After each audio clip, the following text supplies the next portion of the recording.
Patient has undergone ventricular fibrillation to perform a task to deliver a shock. Stand clear. Good job, your patient lived. Yay. Technology can save lives, but only when I'm pretty sure. Oh. Okay. you can figure it out. So I'm pretty sure you press channel select first, and then set key to program. The idea here is to have the future creators of these medical devices and the future users of these devices be able to really embrace this collaborative relationship to provide better outcomes for patients in the future. Assistant Research Professor Morris Huang at the University of Colorado created this exercise for bioengineering students. The testers are nursing students from the College of Nursing.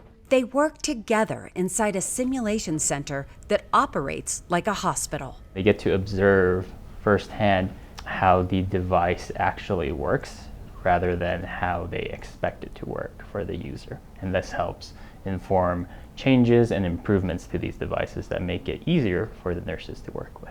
What we're doing today is we're testing our machine here. With cameras rolling, the engineering students record how nurses use the medical devices in real-world situations. They take notes about what's working It is delivering. and what's not. None of these looked right. I was a little thrown off at first. I had never used an AED. I had been around them, but I had never been in what could have been interpreted as like a simulated code. And I found that very interesting. And I thought the questions were potent, and I really enjoyed the feedback I got from it. It's an important interface because sometimes designers and users don't speak the same language. Seeing one of the examples today was output. Like, I see that as an engineer, I know that's current.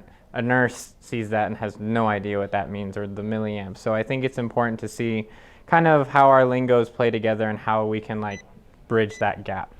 We'll just give you the task. Eric Carrera will use those skills at his new job as a biomedical engineer, teaching surgeons how to use devices. I think in a lot of companies, it's preferred that, it's an engineer who has some of those communications and marketing and sales chops to go along with their technical understanding and foundation. The collaboration also benefits the nursing students. That was really just a really rich experience for them to have perspectives of what goes into creating equipment, learning about equipment, the technology, and then it was super for the engineering students to learn about nursing. How are they going to use the equipment? What does this mean for patient care, and how does it impact the work that they're doing?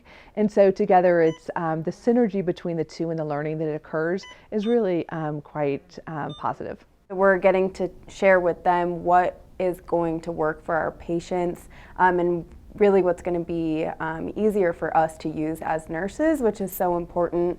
We're working with multiple patients at a time, and a lot of times we feel kind of rushed for time, so we want the machinery to work as efficiently as possible. So I think it was really awesome that we got to give our feedback on that. Patients will benefit even more as they receive the latest medical technology from engineers and nurses who work together to create it. Perform CPR. That's really cool to feel like you're a part of something and maybe making the use of the equipment a little bit easier, which for the equipment that I tested could possibly, save seconds, which could save someone's life.